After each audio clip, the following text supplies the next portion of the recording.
හරි මේ වීඩියෝ එකකින් අද පොඩි අප්ඩේට් එකක් දෙන්න ආවා. ඇත්තටම ලෙසන් එකක් නෙමෙයි. ඔයගොල්ලෝ දන්නවා forex trade කරන අපි එහෙම නැත්නම් cryptocurrency හරියට ඒලක් නැහැ. හැබැයි ඒ වගේ මේජර් currency pairs වල trade කරන අපිට විශේෂයෙන් අපි smart money traders ලා විදිහට අපි දන්න දෙයක් තමයි market එකේ ලොකු movement ඇති කරන්නේ bankers ලා. හරිද? ඒ නිසා අපිට ඒ financial decision මොනවද අලුතෙන්ම release වෙන news වල සමහරලාට මාකට් එකේ ලොකු පිප් ගානක් කොමාරු වෙන අවස්ථා තියෙනවා. හරි.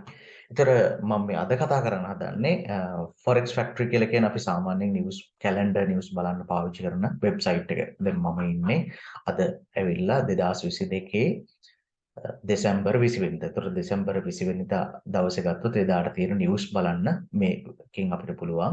ඒතර ඔයගොල්ලන්ට පුළුවන් අද දවසේ නිවුස් බලන්න today කියන එක ක්ලික් කරාම පුළුවන්. ඒතර හෙට ඒවා බලන්න පුළුවන්. this week next week ඔක්කොම බලන්න පුළුවන් මෙතනින් හරි ලේසි. ඔයාලට නිකන් වෙබ් එකේ ගිහිල්ලා සර්ච් කරන්න forexfactory.com මේ සයිට් එක ගැන කවුරු හරි තාමත් දන්නේ නැත්තම්. ඒතර මේක හරිම මේ සරල දෙයක්. ඔයාලට කැලෙන්ඩර් නිවුස් තමයි මේකෙන් බලන්න පුළුවන්. හරිද? කැලෙන්ඩර් නිවුස් කියලා කියන්නේ ඔයාලට මේ ඉස්සරහට තියෙන නිවුස් මොනවද කියලා බලන්න පුළුවන්. මේ ඉන්ස්ටන්ට් බ්‍රේකින් නිවුස් නෙමෙයි.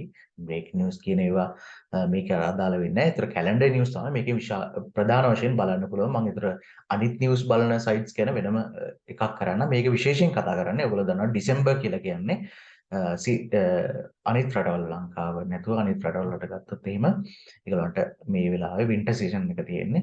සීසන් එක තියෙන්නේ. එතකොට ඒකෙදි ගොඩක් ට්‍රේඩර්ස්ලා ට්‍රේඩ් කරන්නේ නැහැ. ඒතර මම මේක ගැන කලිනුත් කියලා තියෙනවා. නමුත් අපි ට්‍රේඩ් කරහා දැන් අද වෙනකම් ට්‍රේඩ් කරනවා. නමුත් අර වෙනස තියෙන්නේ අපි ස්මාර්ට් මනි කන්සෙප්ට් එක ඇතුලේ ට්‍රේඩ් කරනකොට ටිකක් ට්‍රේඩ් හම්බෙන ප්‍රමාණය අඩුයි. මොකද මාකට් එකේ වොලටයිල් ගතිය අඩු වෙලා යනවා. මොකද ගොඩක් ට්‍රේඩර්ස්ලා මේක හරහා ට්‍රේඩ් වෙන්නේ නැති නිසා.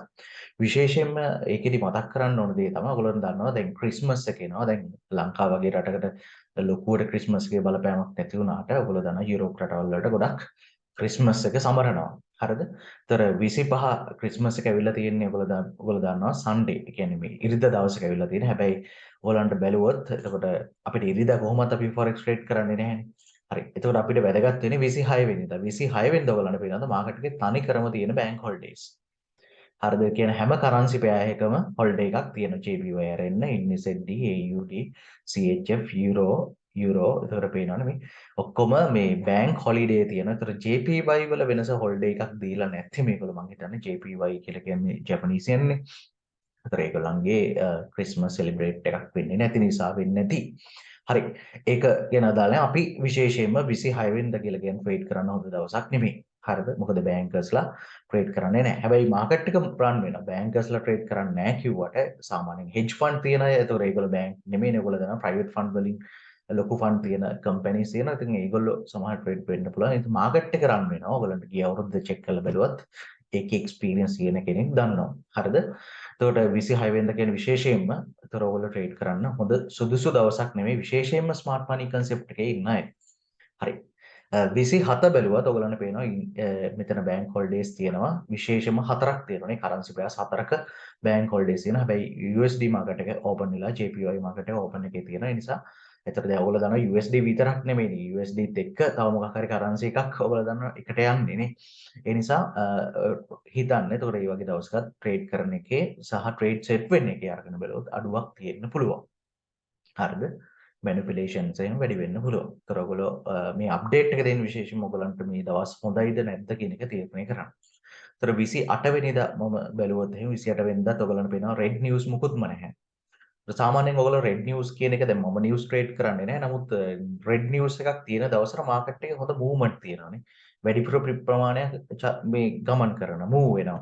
ඒ වගේම තමයි ඒ වගේ රෙඩ් නිවුස් එකක් රෙඩ් බුල් නිවුස් එකක් තියෙන දවසක් කියලා කියන්නේ ඔයගලන්ට බැලුවොත් අපි ස්මාර්ට් මනි කන්සෙප්ට් එකේ ඉන්න අයගේ ට්‍රේඩ් එකක් හොඳට රන් වෙන දවසක් වෙන්න පුළුවන්. ඒ නිසා ඔයගොල්ලෝ හිතන්න. ඒතර මේ කොහොමත් ඔයගලන්ට තේරෙනවා මේ ඩිසෙම්බර් ලාස්ට් වීක් කියලා කියන්නේ එච්චර ට්‍රේඩ් වලට ට්‍රේඩ් කරන්න හොඳ නැහැ කියන එක නෙමෙයි මම මේ කියන්නේ. ඔයගලන්ට ට්‍රේඩ් හම්බෙනවා අඩුයි. හරිද? ඒතර 29 වෙනිදා අරගෙන බලුවොත් ඔයගලන්ට පේනවා මේ ලොකු හයි ඉම්පැක්ට් නිවුස් එකක් නැහැ. මෙතන තියෙනවා පොඩ්ඩක් මේකේ හයි ඉම්පැක්ට් නිවුස් එකක් නෙමෙයිනේ.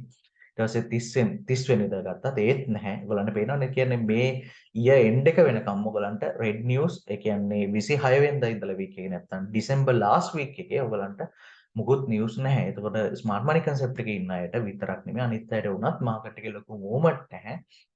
ඒ නිසා ඕගොල්ලෝ ට්‍රේඩ් හම්බ වෙනවා අඩු වෙන්න පුළුවන්. හරි. ඊළඟ වැදගත් කාරණාව දැන් ඕගොල්ලන්ට බැලුවොත් එහෙනම් ඩිසෙම්බර් වලින් පස්සේ ජනවරි ඉඳලා ඕක නෝමල් ජනවරි සාමාන්‍ය සෙකන්ඩ් වීක් එකේ ඉඳලා වගේ නෝමල් වෙනවා. සාමාන්‍ය ෆස්ට් වීක් ගැටලුවක් නැහැ. සෙකන්ඩ් වීක් එකේ ඉඳලා තමයි මේක ඇත්තටම ෆ්ලෝ එක හරියට යන්න පටන් ගන්නෙ. බැංක්ස් ඕපන් වෙලා ඊට පස්සේ ට්‍රේඩර්ස්ලා නිවාඩුවට ගිහිල්ලා ඇවිල්ලා ඒගොල්ලොත් සෙටල් වෙලා ඒගොල්ලෝ ට්‍රේඩ් කරන්න පටන් ගන්නවා. එතකොට මේකේ හොඳ මාකට් එකේ මූවමන්ට්ස් බලන්න පුළුවන් වෙනවා. ඒතර මේ වීඩියෝ එක විශේෂයෙන් කතා කරන්න හිතුවේ මේ කැලෙන්ඩර් එක ගැන කතා කරන්න නෙමෙයි වුණා වෙලා තිබුණේ මට සාමාන්‍යයෙන් අපි ට්‍රේඩ් කරන්නේ නැති දවස් ගැන අවබෝධයක් ඔයගලන්ට තියෙනවා. ප්‍රොෆෙෂනල් ට්‍රේඩර් කෙනෙක් විදිහට ඔයගොල්ලෝ ට්‍රේඩ් කරන දවස් තියෙනවා නොකරන දවස් තියෙනවා. ඒතර ඔයගලන්ගේ මොන හරි රූල් එකක් තියෙනවා නම් ඔයගොල්ලෝ බැංක් හොලිඩේස් වල ට්‍රේඩ් කරන්නේ නැහැ කියලා. එහෙනම් ඒක ගැන මතක් කිරීම මෙතන විශේෂයෙන් කරේ. ඊට අමතරව විශේෂයෙන් ෆන්ඩඩ් accounts අලුතෙන් අරගෙන කරන අයට දැන් බහුතරයක් ඉන්නවා ෆන්ඩඩ් accounts වලට හුරු වෙලා ඉන්නවා. ඉතින් ෆන්ඩඩ් එකක් අලුතෙන් අරන් කරන කෙනෙක්ට මේ වීක් එකේ ඉඳලා මේ year end එක දැන් අද දවසේ ඉඳලා ඒතර year end එක මේ year end එකේ funded account fresh අය පටන් ගන්න යන්න එපා fresh accounts පටන් ගන්න යන්න එපා කියන එක තමයි මට දෙන්න තියෙන advice එකක්. ඒක ඔයගොල්ලන්ට කැමති විදිහට ගන්න පුළුවන්. එක්කෝ මම කියන දේ අහන්න නැතුව ඕන නම් වෙයිට් කරන්න පුළුවන්. එහෙම නැත්නම් ඒක හිතලා බලන්න පුළුවන් ඇයි එහෙම කිව්වේ කියලා. හරිද? එතකොට funded accounts වගේ accounts විශේෂයෙන්ම මම රෙකමන්ඩ් කරනවා ඔයගලන්ට මේ වීක් දෙකේ කරන්න එපා. කියන්නේ fresh account කියන්නේ අලුතෙන් පටන් ගන්න කරන්න යන්න එපා. දැන් අනිත් අය කරන් යන කට්ටිය ඔයගොල්ලෝ positive balance එකක ඉන්නවා නම් ඔයගොල්ලෝ දන්නවා ඇති. මට ඒක කලින් වීඩියෝ එකේදී මෙන්ෂන් කරන්න බැරුණා. මම ඒකට වෙන වීඩියෝ එකක් දාන්නම්. නමුත් මෙතනදිත් කියන්න positive balance එකක ඉන්නවා නම් ඔයා phase 1 වලදී ඔයාට පුළුවන් ඔයාට extend එකක් ඉල්ල ගන්න. හරිද? දවස් 30ක් දක්වා extend එකක් ඉල්ල ගන්න පුළුවන්. පොඩි request එකක් කරන්න ඕනේ ඔයගොල්ලෝ live chat එකේ ගිහිල්ලා. හරිද? ඒතර ඔයාට පුළුවන් ඔයාගේ ඒ කාලේ ට්‍රේඩ් සෙට් වෙන්නේ නැත්නම් ඔයාගේ ඩේස් ගන්න අඩු වෙගෙන යනවනේ. දැන් අපි ට්‍රේඩ් කරන්නේ නැහැ කිව්වට ඒගොල්ලන්ගේ දවස් දෙන ප්‍රමාණය අඩු වෙලා යනවා. දවස් ගන්න එන්න අඩු වෙලා යනවා. නමුත් ඔයා ඉන්නේ පොසිටිව් බැලන්ස් එක නම් ඔයාට පුළුවන් කිසිම ප්‍රශ්නයක් නැහැ. ඔයගොල්ලන්ට පොඩි රික්වෙස්ට් එකක් කරන්න පුළුවන්. රික්වෙස්ට් එකක් කරලා මේක එක්ස්ටෙන්ඩ් කරගන්න පුළුවන්. ඒක හරිම සරල ප්‍රොසෙස් එකක් වෙන්නේ. හරිද? මහලුව අමාරු දෙයක් නෙමෙයි. ඒගොල්ලෝ ලයිව් chat එකට ගිහිලා පොඩි රික්වෙස්ට් එකක් කරා නම් ඒගොල්ලෝ දන්නවා ඒක. ඕකට තරම් ඒගොල්ලන්ට මොකද ඒගොල්ලෝ හොයන්නේ කොහොමද ප්‍රොෆෙෂනල් ට්‍රේඩර්ස්. එතකොට ඕගොල්ලෝ මේ වගේ අවොයිඩ් කරන දවස් තියෙනවා නම් ඒගොල්ලෝ ඒවට සලකලා හිම අවස්ථාවක් දෙනවා. හරිද? ඒක ගැන පොඩ්ඩක් සැලකිලිමත් වෙන්න. අනිත් එක තමයි මට තව දෙයක් කියන්න ඕන. දැන් මේ මාස කවුරු හරි ෆන්ඩඩ් ගන්න ඉන්නවා නම් ඔයගොල්ලෝ ෆන්ඩඩ් buy කරන්න හොඳ මාසයක් මේක. මොකද 10% ඩිස්කවුන්ට් එකක් තියෙනවා. හොලිඩේස් කියලා ඔයගොල්ලෝ ඩිස්කවුන්ට් කෝඩ් එක විදිහට කැපිටල් වලින් පාවිච්චි කරලා හොලිඩේස් කියලා කැපිටල් වලින් හරිද? ඉංග්‍රීසි කැපිටල් වලින් ඔයගොල්ලෝ ඩිස්කවුන්ට් කෝඩ් එක විදිහට පාවිච්චි කරලා ඔයගොල්ලන් 10% ඩිස්කවුන්ට් එකක් my forex fund වල විශේෂයෙන් හම්බ වෙනවා. හරිද? මම FTM ගැන දැනුවත් උනේ නැහැ. ඒ නිසා my forex fund ගැන කියන්නේ එහෙම පොඩි ඩිස්කවුන්ට් එකක් තියෙනවා 10% පොඩි නැහැනේ. ඉතින් සාමාන්‍ය ලොකු account එකක් buy කරන කෙනෙක්ට 10% කියන්නේ ලොකු ගාණක් නෙමෙයි. හරිද? 100k 200k 300k වගේ account ලොකු එකක් buy කරන කෙනෙක්ට 10% කියන්නේ ලොකු ගාණක්. ඉතින් ඔයගොල්ලෝ දන්නවා ඒක කාට හරි ඕන නම් මේ ඩිසෙම්බර් වල එහෙම buy කරලා තියාගන්න පුළුවන්. මොකද ට්‍රේඩ් එක ඒ account එක buy කරපු දවසේ ඉඳලා දවස් 30ක් නෙමෙයි ඇඩ් වෙන්නේ. ඔයගොල්ලන්ට මම කලිනුත් කියලා තියෙනවා. ඒක හරියටම ඒගොල්ලෝ දින ගණන් කරන්න පටන් ගන්නේ ඔයගේ පළවෙනි ට්‍රේඩ් එක එක්සිකියුට් වෙච්ච දවසේ ඉඳලා. හරිද? ඒ නිසා ඔයගොල්ලන්ට ඒක තියාගන්න පුළුවන්. අවුරුදු ගාණක් වුණත් තියාගන්න පුළුවන්. හරි අවුරුද්දක් දෙකක් ඕන නම් තියාගන්න පුළුවන්. හරි. ඊළඟ කාරණාව තමයි මේ මාසේ ගන්න අයට ෆන්ඩඩ් account. විශේෂයෙන් my forex fund ගැන මම මේ කතා කරන්නේ. ආයේ කියනවා. ඒතර ගන්න අයට පුළුවන් මේ මාසේ පොඩි ඒගොල්ලෝ දෙනවා ඇඩිෂනල් දවස් 12ක් දෙන දැන් සාමාන්‍ය phase 1 වලට දෙන්නේ අපිට දවස් 30යිනේ. ඔයගොල්ලෝ දන්නවනේ ඒක දවස් 30යි දෙන්නේ. නමුත් මේ මාසේ ගන්න අයට ඇඩිෂනල් දවස් 12කුත් හම්බ වෙනවා. ඒතර මම මේ වීඩියෝ එකට අමතරව දෙයක් ඔයගලන්ට කිව්වේ මම වෙනම වීඩියෝ එකක් ඒකට දාන්නම්. හරි. එතකොට මේක තමයි කියන්න ඕනලා තිබුණේ ඩිසෙම්බර් ලාස්ට් වීක් දෙකේ මොකද මාකට් එකේ වෙන්නේ කියන එක. අපි ට්‍රේඩ් කරනවා. කියන්නේ මම ට්‍රේඩ් කරනවා. ඒතර ට්‍රේඩ් කරනවා සිග්නල් දෙන අයට සිග්නල් දෙනවා. හැබැයි අර දැන් මට අපිට තේරෙන එක්ස්පීරියන්ස් එකත් එක්ක තේරෙනවා මාකට් එකේ සාමාන්‍ය ඩිසෙම්බර් ලාස්ට් වීක් දෙක කියලා කියන්නේ කොහොමත් අපිට උනත් ට්‍රේඩ්ස් කියන්නේ සෙට් වෙන ප්‍රමාණය අඩු වෙනවානේ. අපිට ට්‍රේඩ් එකක් හම්බ වෙන ප්‍රමාණය අඩු වෙලා යනවා. බෑන්ක් හොලිඩේස් කියලා කියන්නේ කොහොමත් ඒ වගේ දවස්වල ට්‍රේඩ් කරන්නෙත් නැති තරම්.